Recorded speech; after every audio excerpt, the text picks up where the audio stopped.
Good afternoon, everyone. And today we are going to talk about life path numbers and how do you figure it out and what does it mean and how can it help you with your purpose, understanding what you're here for, and so much more.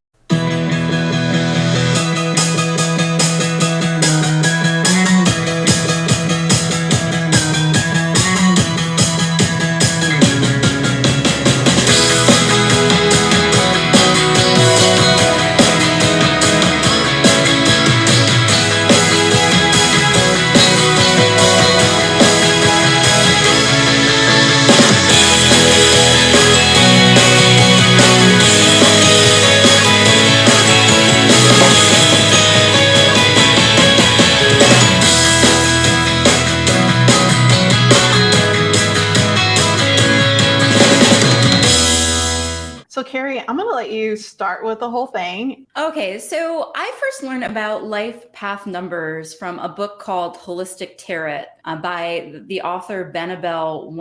And the idea she presents about these life path numbers is that they can be used to enhance a tarot reading, but they can also be used just to think about your own purpose. So I want to talk first about the ideas of the life path number. There's a little bit of numerology in a life path number. You may be familiar or heard of Pythagoras, like in the Pythagorean theorem. So this is coming from Pythagorean numerology. And we all know Pythagoras for his solids and his theorems, but he was also a bit of a mystic. He believed in reincarnation, the idea that the soul is eternal and will be delivered to another body after death and all that. And that's probably a topic for a separate podcast, but you can determine your life path number, which is a number between 1 and 9.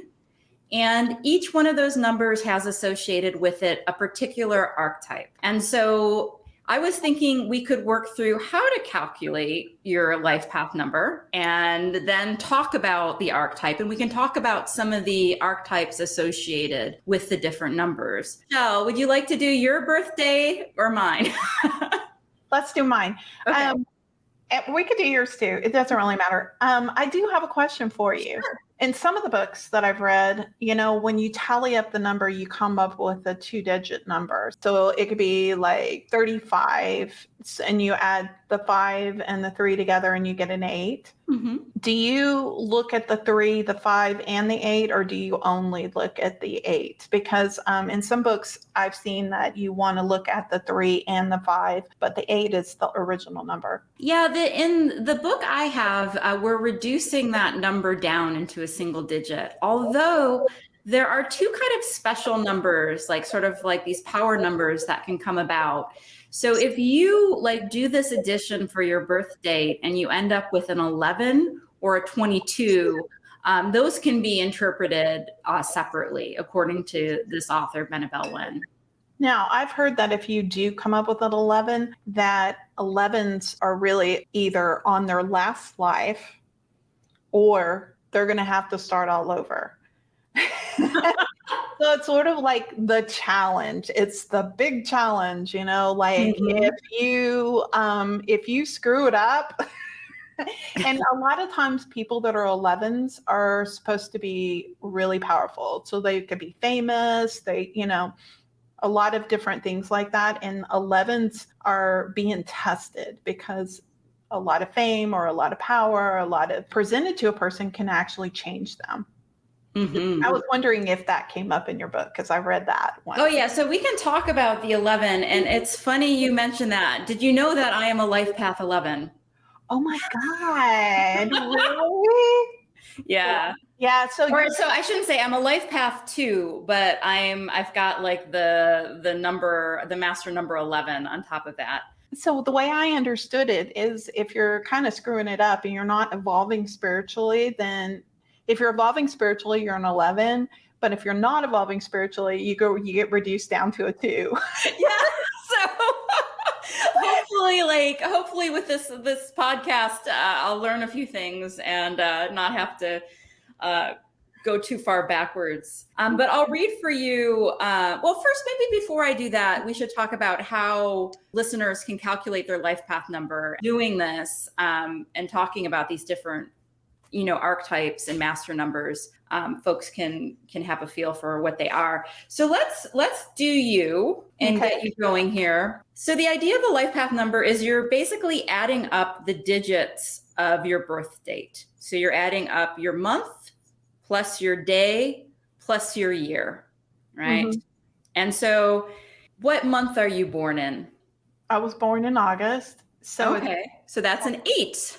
Yeah, 8/5, 1966. Okay, so I'm just writing this down so I do the math correctly. So we have 8 plus 5 is 12, right? And then we've got 1966. So we've got 10 plus 12, which is 22, right? Hold on a second. I'm doing it on the calculator.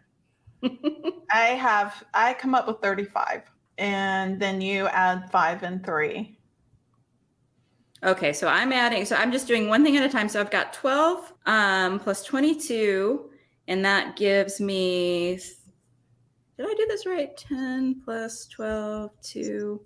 So the way I did it was I did 8 plus 5. Oh, I'm sorry. 8 plus 5 is 13, not 12. Okay. 13 plus 20. That's why I use the calculator. Yeah. We would put you in the wrong path. So that's, so 13 plus 22, that gives us 35. Right. And then 3 plus 5 gives us 8. Okay. So just to be clear, you're going to add 8 plus 5 plus 1 plus 9 plus 6 plus 6. So it's August the 5th, 1966. So you're adding every single one of those numbers together. Yes. Mm-hmm. Okay. And then that comes up with 35. Mm-hmm. And then you take 35, you add it together, and you come up with an 8. Exactly. Now what's interesting too about that 35, when you add up the numbers like that, one by one, that 35 is also known as your decisive age. So it could be that a decisive age for somebody is, has already happened for them or will happen in the future. And it might be a time where an important decision has to be made. I got a divorce at 35. Oh my goodness gracious. Oh, yeah. So, wow. My first marriage. Yeah. I divorced at 35. Okay. So that's interesting. You said that. That's very interesting. Mm-hmm. All right. So for the archetype of life path 8, you are considered a tycoon, which kind of makes sense because you are a businesswoman, an entrepreneur. Would you like me to read this to you? Sure. I'd love to. I'm reading from Benebell Wen's book, Holistic Tarot. Okay, go for it. All right. The life of a life path 8 can often play out like a tragic comedy, dramatic and Gatsby-esque, filled with glamour and glitz or harrowing pain, cataclysms, and loss. Power struggles are often the crux of their struggles. Inadvertently, the people they hurt most are the people they love the most. Life path 8s do not like drama, and yet their lives play out like one anyway.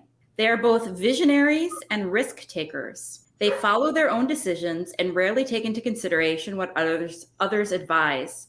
So there's a tendency to get reckless in their youth, especially when they become single-mindedly obsessed with achieving a particular goal. Although life path 8s are visionaries, they have a difficult time articulating to others what it is they see and often fail to convey their visions to others. Thus, what seems clear and unambiguous to the life path 8 may remain confusing and poorly explained to others. For life path 8s, stability is often a main contentious issue. Depending on nurture and environment or social factors, life path 8s can be either incredibly stable, secure, and resourceful, or they go in the opposite direction and have to constantly battle with stability and attaining a sense of stability. Life path 8s often end up in situations that can only be described as quantum entanglements. They have an extreme relationship with power, politics, money, property, wealth, and assets. There are also 2 types of life path 8s, the born tycoon or the born pauper. This does not mean you'll necessarily be a tycoon or a pauper. Rather, life path 8s simply have a relationship with money throughout their lives that feels like a vicious cycle. All life path 8s must strive actively to find balance and temperance with money matters. For life path eights, the material plane and personal finances is a source of drama. Some life path eights become wealthy, but are insecure in their wealth. Others struggle to make ends meet and are thus insecure with their financial situations. For life path eights, there's a consistent tension between what they have and what they want, defined in material terms. Interesting. Did any of that ring true for you? Yeah, so I would say that up until I really started understanding manifesting, I struggled financially, and really it was challenging up until I actually joined the order. So like when I joined the order, everything, because we had to go through grounding, and the grounding is what made the huge difference for me. I mean, it created stability. First part of my life, I was married for 13 years and I never managed any of the finances. Yeah. And then, so I didn't know how. And it took me a while to figure that out. And then, and I really didn't have anybody teaching me or showing me the way, so it was learn by doing and making all kinds of mistakes, So yeah, so a lot of that makes a lot of sense. I mean, but there used to be a lot of drama in my life, but I don't really have drama anymore. But there was a lot of drama in my adult life. Gosh, I would say till I was about 40, until I met Patrick. Patrick, my first teacher, he kind of like cleared out that space, and a lot of that stopped. So it's interesting because it was very true. Me making decisions for myself, yes, but a lot of that now is, I don't know, I just feel like I make the best decisions now.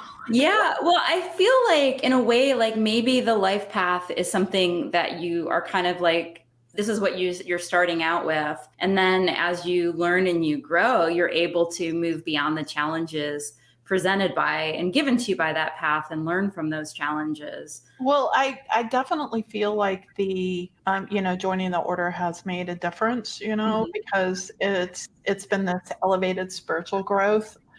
So a lot of things have been resolved within me. It's the challenges you were born with, have a lot of them have been, worked on. So it's interesting. Yeah. I also think that, like I say, I'm getting this from a tarot book. And so I think sometimes the idea is you could take your life path number and also apply that, like give yourself that card in the major arcana. And the number 8 is strength in most of the decks. And I think that really applies to you. And I think it applies to you double. The typical imagery of that strength card is showing the woman with the lion, right? Yeah. Yeah. And with you, I know you're a Leo, and that idea of the Leo being the I will and the strength that comes from that sign seems also pretty appropriate. And so I remember when I first heard about this idea of the life path numbers, like I would take my life path number card, which is 2, the high priestess, and meditate on that card, and try to, maybe glean some insight into myself from that imagery. Another good book, I think it's Dan Millman. It's called The Life You Were Born to Live. Ooh. And he has a lot of information about it, but he also breaks down, like he'll call it the 35-8 or the 44-8. And he breaks it down and gets into like how to overcome some of these challenges that you have.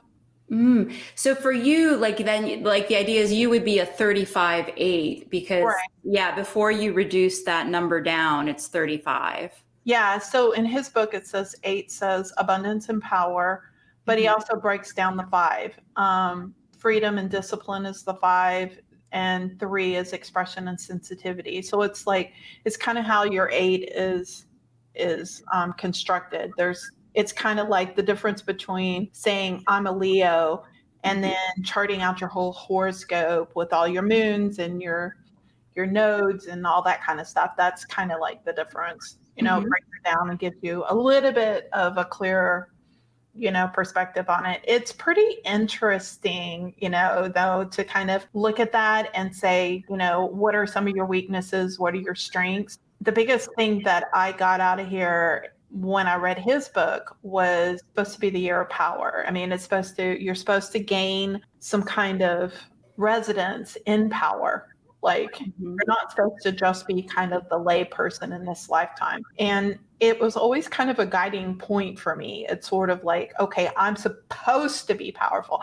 I'm supposed to, I'm supposed to be successful. I'm supposed to, so it was always a guiding wheel for me. But I definitely think that a lot of the challenges that you're supposed to overcome as an 8, I've done a lot of work on. Sure. But then again, I am kind of old, I'm 56. So, you are not old at all. I have many years to do. So let's do you. All right. Okay. So my birthday is 12/14/1974. All right. And so I will add those up. I get 3 + 5, 10 + 11. So I end up with 11, which is kind of a special number, but it does reduce down to 2, which is technically my life path number is 2, since they're between 0 and 9. And the archetype for life path number 2 is the minister. And so it's a little bit shorter than yours as tycoon. So again, this is from Benebell Wen's book. So mine is born peacemaker, spiritual, enlightened, diplomatic, a powerful mediator, resolves conflicts. Temperance is a strong attribute. Tries to find balance and harmony in situations. Tendency to be indecisive or hesitant. Oh my God, that is like absolutely me. For sure. Suited for careers that demand strong skills in conflict resolution, counseling, mediation, ambassadorships, international or global relations, the medical profession, social work, or careers in music all align well with life path 2s. Avoid competitive work or work that requires earning commissions to make a living, or careers of an adversarial nature. Motivated by interpersonal relationships and balance. Stronger mental faculties than physical. That's true. I'm not very physical. Physical weakness will need greater attention to taking care of the body. A life path 2 will have the soul of an artist. Oh, they are sensitive, perceptive, and can also be withdrawn. Sensitivity is both their greatest strength and their greatest weakness. Ability to understand both sides can lead life path 2s to hesitation when what they need most is conviction. They intuitively know what people's needs are, so they're tactful and diplomatic. Yet life path 2s try too hard to appease everybody's needs that they end up unable to make judgments or decisions when needed. Guilty.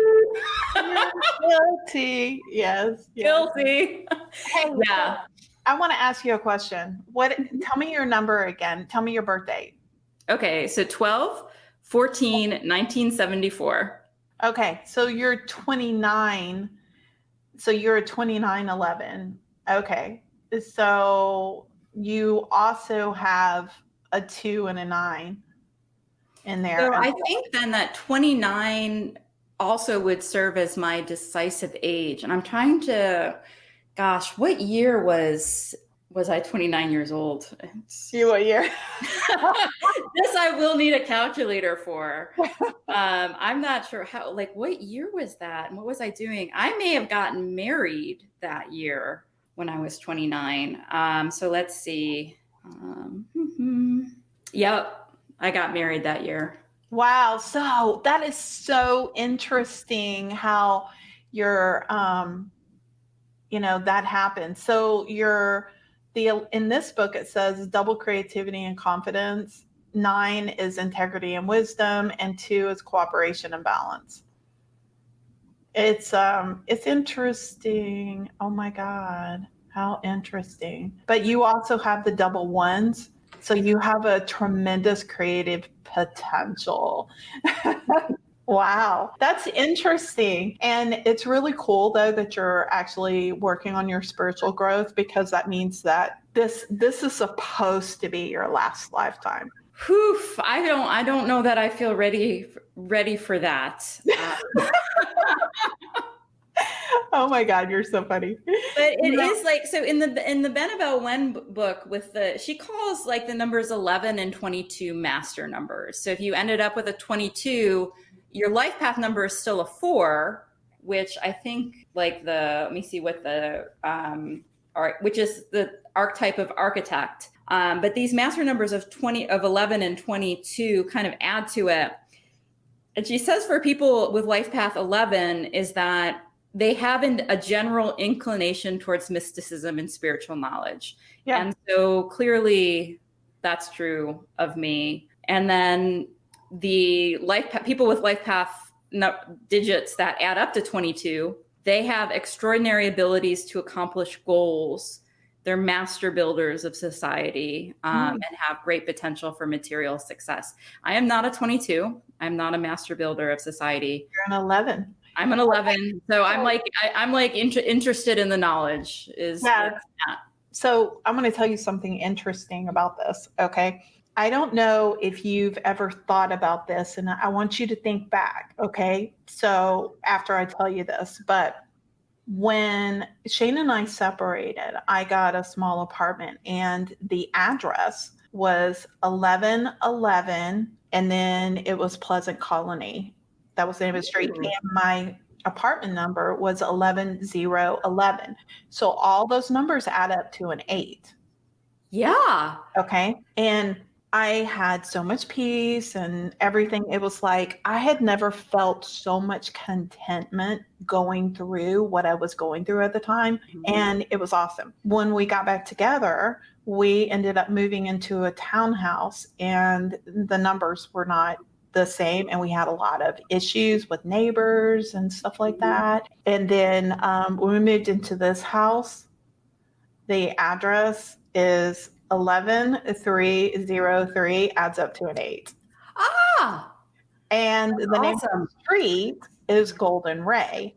I know. So isn't that just kind of bizarre? That is crazy. Difference. Yeah. And here's the other thing. One of my clients is Hindu, and my door is painted. When we bought it, it was painted blue. And I asked him, I said, I know that the people that used to live here, they were the Buddhist or Hindu, because the door is just this blue door. And he goes, which direction the house is facing? And I said, north. And he goes, okay, well, that's good. And I said, yeah, I was definitely looking for a house that was faced north, And he goes, but for whatever reason, they probably wanted more water. And he said a lot of times people will paint their doors either red or depending on what they're trying to achieve. And they painted the door blue because they wanted more water, meaning that for some reason. Now, here's the interesting thing. Our front yard, the grass doesn't grow very well. And so maybe that's why they painted it blue, because they want more water. I don't know. It's fascinating, the difference that just shifting a little few things in your life. So just out of curiosity, when you look at the address of the place you used to live in and the place you live now, do you know what those numbers add up to? Oh, well, so my old address had a lot of numbers because it not only was there a street address, but the street itself was a number.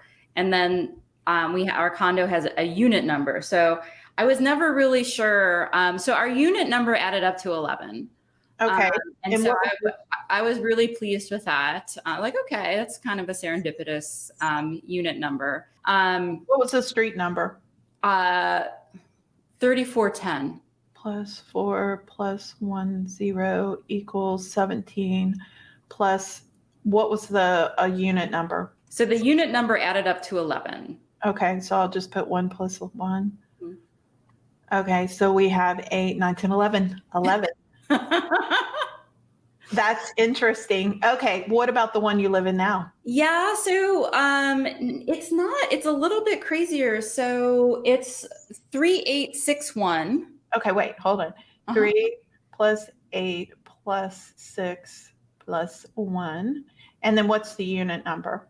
464. 4 plus 6 plus 4 3, 4, 5, 6. So that adds up to 6. Mm-hmm. Do you feel any difference in where you used to live and where you live now? Is there any kind of, now, you told me about that guy that lived across, that was walking around the street. Do you feel a little bit of less comfort than you did in the other one?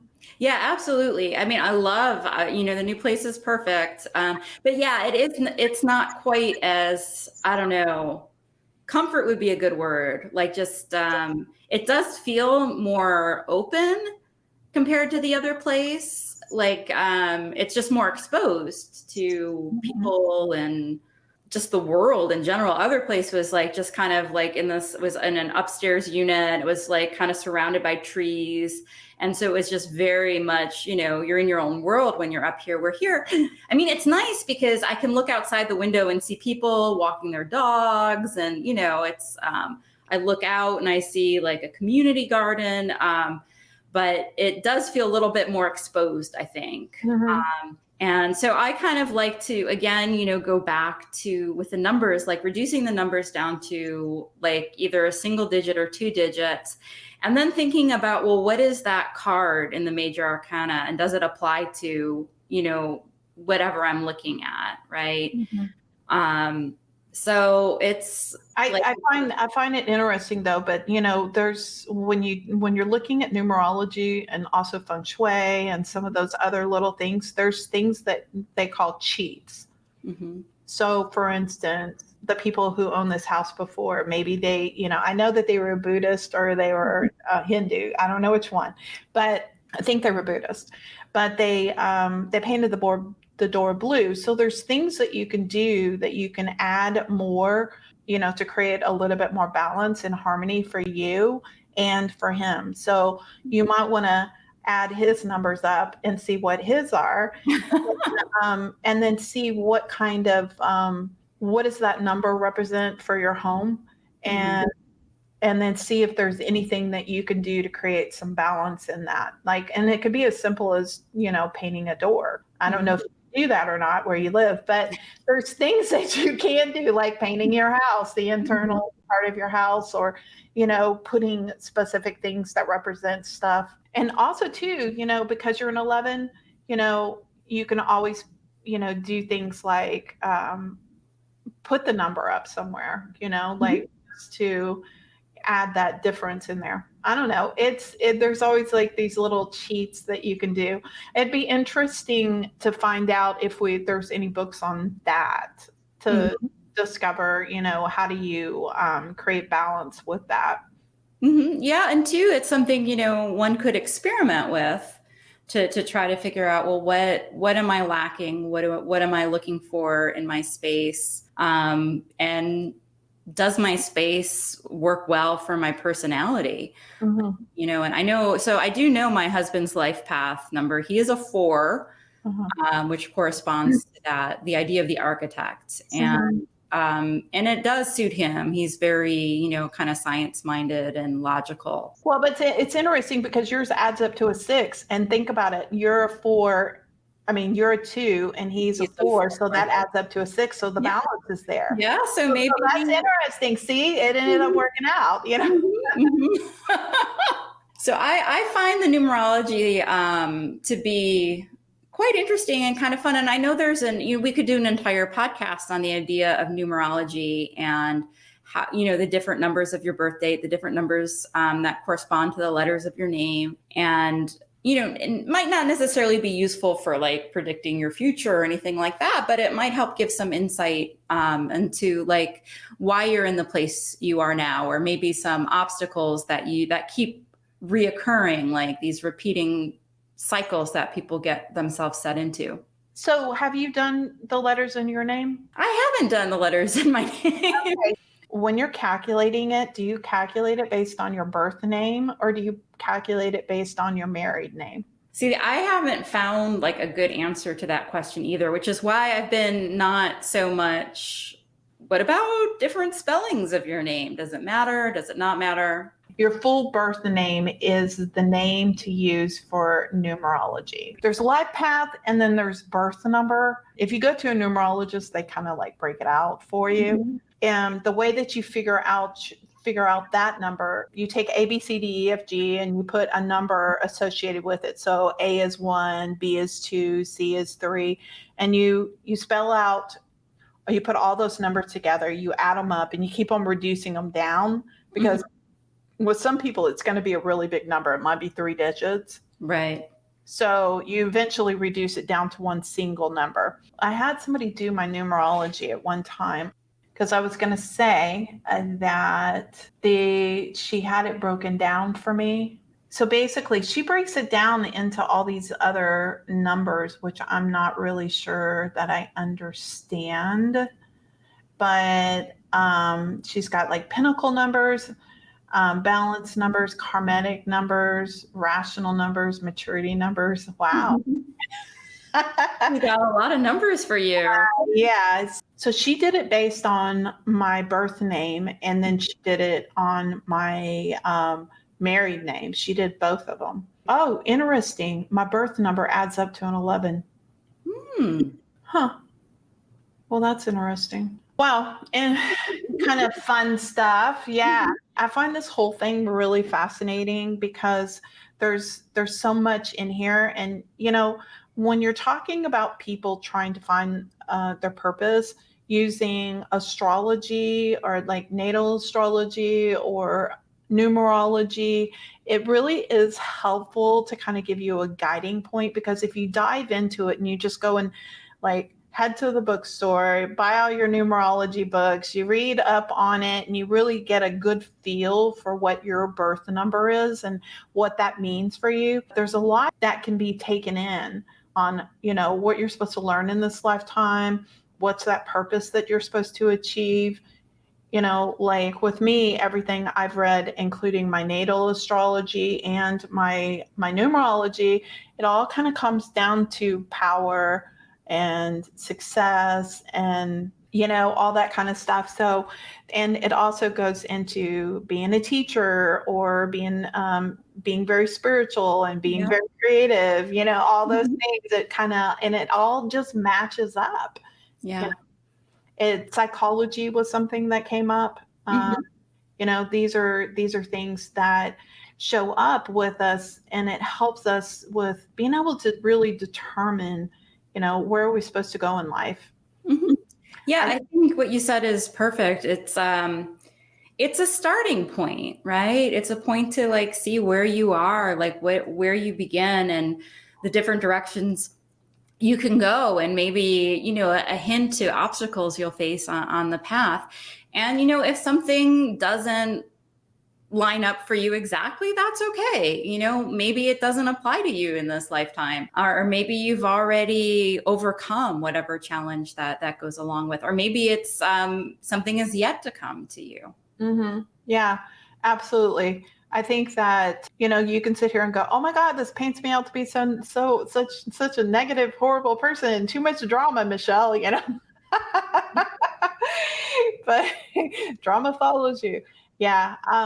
It did for a really long time. And, yeah, well, it does say like you don't want it. It kind of like comes to you. Oh, it did. Believe me. It's delivered. It's like special drama delivery. Special delivery, right? Exactly. Yeah, I get a kick out of that. But here's what's really funny is that I don't really have a lot of drama in my life anymore. But when I dream with a lot of drama. and so I'm like, is there just not enough drama in my life that I have to dream about it? Your subconscious wants it or something. I don't know. Right. It's like, wait, you're a left path 8. You're supposed to have. I will say I am dramatic. So, I dramatically wonderful. Aw. You're sweet. All right, you guys, I hope you enjoyed this. And if you have any questions, make sure that you go to our website at www.raisingyourconsciousness.com. We always upload the podcast on that, and we give you an opportunity to make some comments on it. If you have any questions or you have any comments, any suggestions, we're always open for it. Have a wonderful day. Hi, this is Michelle, and I want to take this opportunity to thank you for engaging in this podcast and taking this journey with us where we are raising your consciousness. Make sure that you follow us on Instagram and on Facebook so that you can actually engage with us, ask us questions, offer some suggestions, or anything that you would be willing to, throw out there for us. We want to engage with our public. We look forward to hearing back from you and starting this journey. See you next time.